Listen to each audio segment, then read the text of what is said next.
पिताजी ने बहुत कहा कि बेटा सबकी इच्छा है कि सिंहासन पर बैठो, सिंहासन पर बैठो। भगवान राम ने कहा पिताश्री रघुवंश की परंपरा क्या है? कहे रघुवंश की परंपरा तो यह है कि रघुकुल रीति सदा चली आई, प्राण जाहि पर वचन न जाई। रघुकुल रीत सदा चली आई, रघुवंश की परंपरा यही है कि प्राण जाए पर वचन न जाए। प्राण भले ही चले जाएं लेकिन वचन नहीं जा सकता है। तो आप रघुवंश के राजा हैं, आपका जन्म ही इस वंश में हुआ है, तो आपने वचन जो दिया है उसका पालन आपको करना चाहिए। और आपने दैन कहे मुझे दो ही वरदाना, केकई मां को 2 वरदान देने के लिए कहा था और केकई ने मांग भी लिया है। तापस वेश विशेष उदासी 14 बरस राम बनवासी। राम 14 साल के लिए बनवासी बन जाए, 14 साल के लिए राम बनवासी।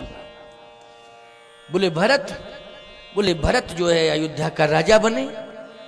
कुछ लोगों का यह मानना है कि राम जी को केकई वन भेज रही है, भरत को राजा बना रही है, इसका मतलब है पुत्र के प्रति उसका मोह है। जो उसका निजी पुत्र है उसके प्रति उसका मोह है। कौशल्या के बेटा राम के प्रति उसका बनावटी प्रेम है, असली प्रेम तो अपनी संतान के प्रति है। मैं एक बात कहता हूं, यह मत सोचना इसका मतलब है कि रामायण को ठीक से लोग पढ़ नहीं रहे हैं, समझ नहीं रहे हैं। केकई जी का जो डिसीजन है वो महत्वपूर्ण डिसीजन है। कौशल्या जी से भी ज्यादा महत्वपूर्ण निर्णय केकई का है। सुमित्रा जी से भी ज्यादा महत्वपूर्ण निर्णय केकई का है। आप कहोगे महाराज रामायण में लिखा हो तो हम मानेंगे, तो रामायण में ही तो लिखा है। केकई ने यह कहा कि राम को वन भेजो। कहां भेजो? वन भेजो।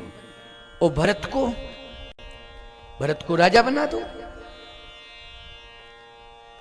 तापस वेश बिसी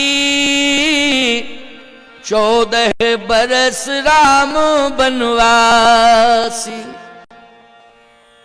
तपस्वी के वेश में राम बन जाए। ओ भरत सुनहु प्राण प्रिय भावत जी का, ओ देहु एक बर भर तई टीका। भरत को राजा बनाइए, राम को वन भेजिए। आप कहोगे ये मोह बेटे के प्रति है, राम के प्रति मोह नहीं है। केकई इस बात को जानती है कि राम क्या है। बोले राम है क्या? बोले राम रघुकुल की मणि है। राम के 2 स्वरूप हैं, एक तो राम रघुकुल की मणि है और दूसरा राम जी सिंह के समान वीर हैं। रघुकुल की मणि भी है और दूसरे भाव में राम सिंह के समान वीर भी हैं। पुरुष सिंह 2 वीर, हरस चले मुनि भय हरण। 2 वीर, पुरुष सिंह 2 वीर। तो इसका मतलब है कि राम सिंह के समान वीर हैं, लक्ष्मण भी सिंह के समान वीर है। अच्छा, जब राम सिंह है तो सीता जी सिंहनी है? बोलो है कि नहीं? सिंहनी है सीता जी, राम सिंह है। और लक्ष्मण क्या है? बोले पुरुष सिंह 2 वीर। इसका मतलब है सिंह के समान वो भी वीर हैं। तो राम जी सिंह हैं, सीता जी सिंहनी है, लक्ष्मण जी सिंह के बच्चे हैं। बोलो है कि नहीं? ये कंफर्म हो गया कि नहीं हो गया? दूसरा भाव क्या है इसमें? केकई जी कह रही है इस बात को, अब समझ लेना। दूसरा भाव केकई का ये है कि राम क्या है? बोले राम सिंह के अलावा भी रघुकुल की मणि है। क्या है? मणि। तो राम रघुकुल की मणि है, तो लक्ष्मण क्या है? बोले लक्ष्मण फणी है। क्या है? फणी। जो सहस शीस अहिस महीधर लखन सर धनी। लक्ष्मण क्या है? फणी है। राम क्या है? मणि है। राम क्या है? बोले सिंह है, लक्ष्मण क्या है? सिंह के बच्चे हैं। सीता जी क्या है? सिंहनी है। स्पष्टीकरण हो गया। अच्छा, कैकेयी ने कहा महाराज से कि आप ये बताइए भरत क्या है? अगर राम सिंह है अथवा राम मणि है तो भरत क्या है? राम तो रकुल की मणि है, लेकिन भरत क्या है? तो दशरथ जी ने कहा जानहु सदा भरत कुल दीपा,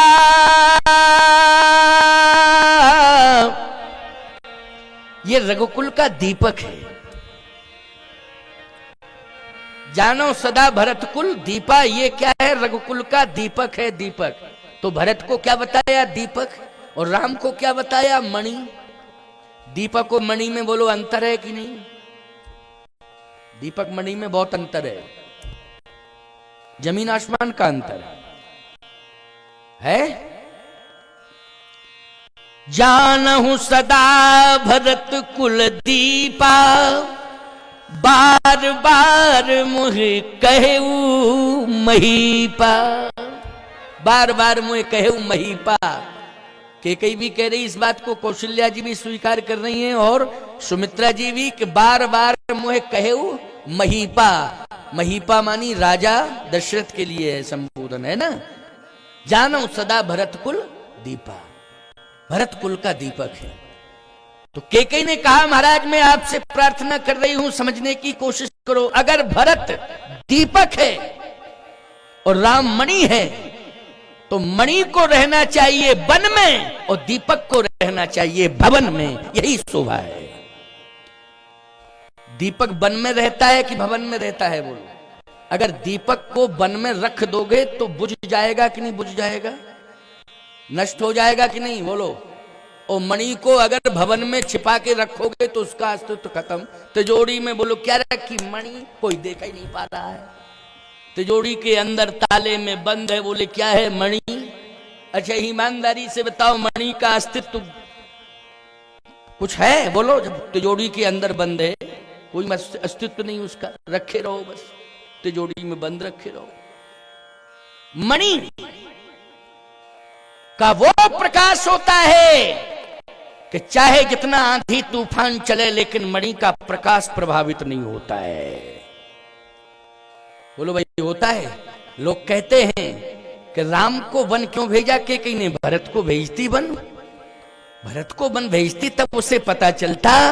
मैं एक बात कहना चाहता हूं, भरत दीपक है, यदि वन में रहता तो बुझ जाता। बोलो, दीपक है ना, बुझ जाता कि नहीं बुझ जाता? लेकिन कैकेयी इस मर्म को जानती है कि राम तो मणि है। क्या है? मणि। चाहे जितना आंधी तूफान क्यों ना आए, लेकिन आंधी तूफान भी मणि के अस्तित्व को नष्ट नहीं कर सकते हैं। मणि का प्रकाश सदा विपरीत परिस्थिति में भी बना रहेगा। बोलो, बना रहेगा कि नहीं? ये मणि की ताकत है। तो आप कहोगे कि महाराज लक्ष्मण के लिए क्यों ऐसा कहा गया है? लक्ष्मण के लिए वैसे कैकेयी ने तो नहीं कहा है, लेकिन लक्ष्मण जी खुद गए हैं, स्वयं गए हैं। तो लक्ष्मण जी स्वयं क्यों जा रहे हैं? कैकेयी को रोकना चाहिए था। भाई जा रहे थे तो कैकेयी को ये मना करना चाहिए था कि नहीं लक्ष्मण तो मत जाओ। तो कैकेयी ने रोका क्यों नहीं लक्ष्मण को?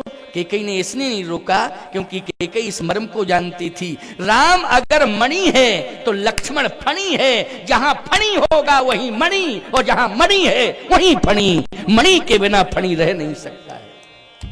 बोलो, मणि के बिना फणी रह नहीं सकता। रह सकता है क्या फणी? फणी मानी सर्प, बिना मणि के नहीं रह सकता। कैकेयी इस मर्म को जानती थी कि जहां राम रूपी मणि होगा वहीं लक्ष्मण रूपी फणी होगा। बताओ भाई, कैकेयी का डिसीजन कहां गलत है? बोलो, है गलत कहीं? अगर लग रहा हो तो जरा बता दो। कोई माई का लाल बतावे। कितना बढ़िया डिसीजन।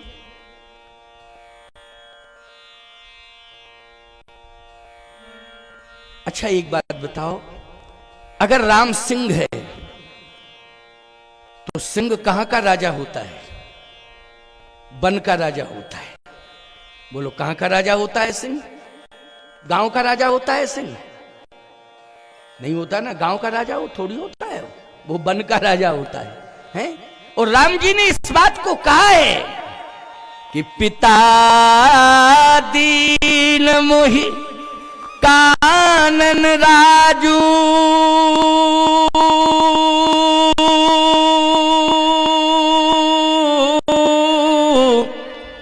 और यही सब भांति मोर बड़काजू।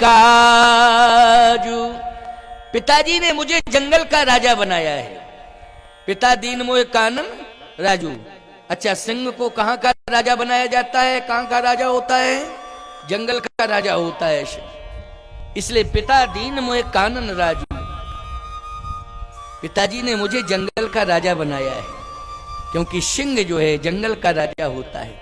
मणि का प्रभाव फणी के साथ है, और फणी के साथ है तो फणी और मणि दोनों भवन में नहीं रहते हैं, वो वन में ही रहते हैं। कहां रहते हैं? वन में ही। फणी और मणि दोनों कहां रहते हैं? वन में रहते हैं।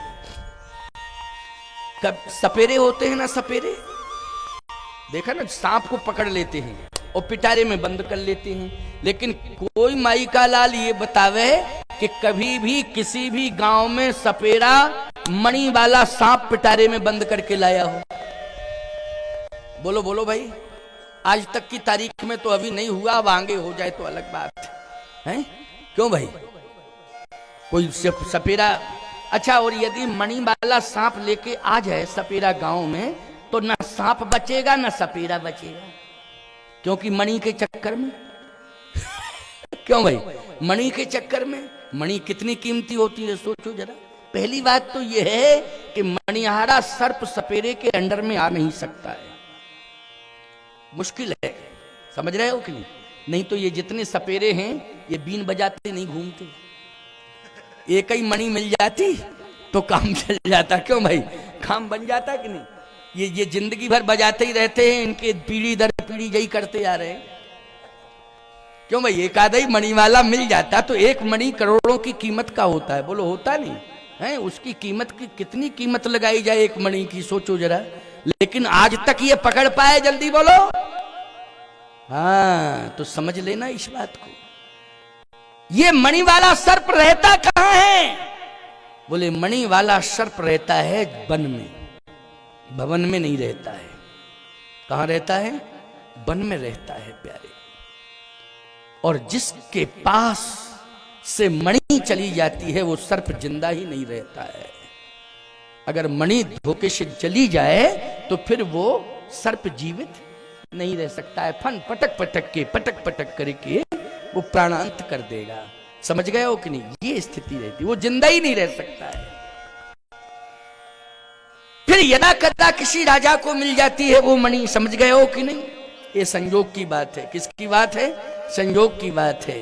लेकिन फिर वो मणि केवल महल के अंदर के कमरे की प्रकाश हो जाती है। हो जाती कि नहीं? लेकिन अगर मणियारा सांप जंगल में हो तो याद रखना कई मीटरों तक उसका प्रकाश होता है। वो होता है कि नहीं होता है? बहुत दूर दूर तक उसका प्रकाश, जैसे अगर ऐसा घूम जाए तो एकदम ऐसा लगता है कि जैसे चारों तरफ प्रकाश ही प्रकाश है। मणिहारा सांप, समझ गए हो कि नहीं? इस तरह की स्थिति होती है।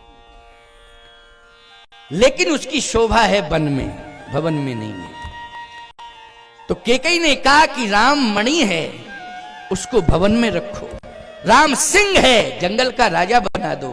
और भरत दीपक है, इसको भवन में रखो। कहां रखो? भवन में। निर्णय उसका सटीक है। दूसरी बात और समझ लीजिए आप, भगवान राम की स्वयं की इच्छा नहीं है कि मैं राजा बनूं, और इसके लिए भगवान ने एक लीला की कि भरत जी को पहले ही ननिहाल भेज दिया। पहले ही ननिहाल, ये राम जी ने भेजा था, दशरथ जी ने नहीं भेजा था ननिहाल भरत को। कहीं प्रमाण नहीं है। दशरथ जी महाराज ने ननिहाल नहीं भेजा था भरत को। भरत को तो स्वयं श्री राम जी ने भेजा था। अगर दशरथ जी महाराज भेजते तो भैया राम जी को भी राम जी की ननिहाल भेजते कि भैया ननिहाल जाने का समय आ गया है, तो राम तुम अपने ननिहाल जाओ भरत तुम अपने ननिहाल जाओ, लक्ष्मण और शत्रुघ्न तुम अपनी ननिहाल जाओ। नहीं नहीं नहीं, भरत जी को राम जी ने ही भेजा था कि जाओ, मेरी इच्छा है कि मामा के यहां हुआ हो। भरत जी ने कहा कि आपकी आज्ञा है इसलिए जा रहा हूं, नहीं तो हमारा ननिहाल और मामा से कहीं कुछ लेना देना, हमें तो आपसे लेना देना है, आपके चरणों से मेरा प्रेम है। सत्य तो यही है, लेकिन सत्य ये भी है कि आप जहां आज्ञा देंगे मैं वहां चला जाऊंगा, आपकी आज्ञा सर्वोपरि है। इसलिए राम जी की आज्ञा हुई तो भरत जी चले गए, क्योंकि भगवान राम को ये लीला करनी थी ना कि ये भरत रहेगा तो मैं अयोध्या छोड़ के नहीं जा सकता हूं, ये बन जाने ही नहीं देगा, इसलिए इसको ननिहाल भेज दो। राम जी ने भेजा भरत जी को ननिहाल। भरत के साथ लक्ष्मण जी चले गए, जहां राम जाएंगे वहां लक्ष्मण जाएंगे, जहां भरत जाएंगे वहां शत्रुघ्न जाएंगे। तो राम जी ने ही भेज दिया ननिहाल।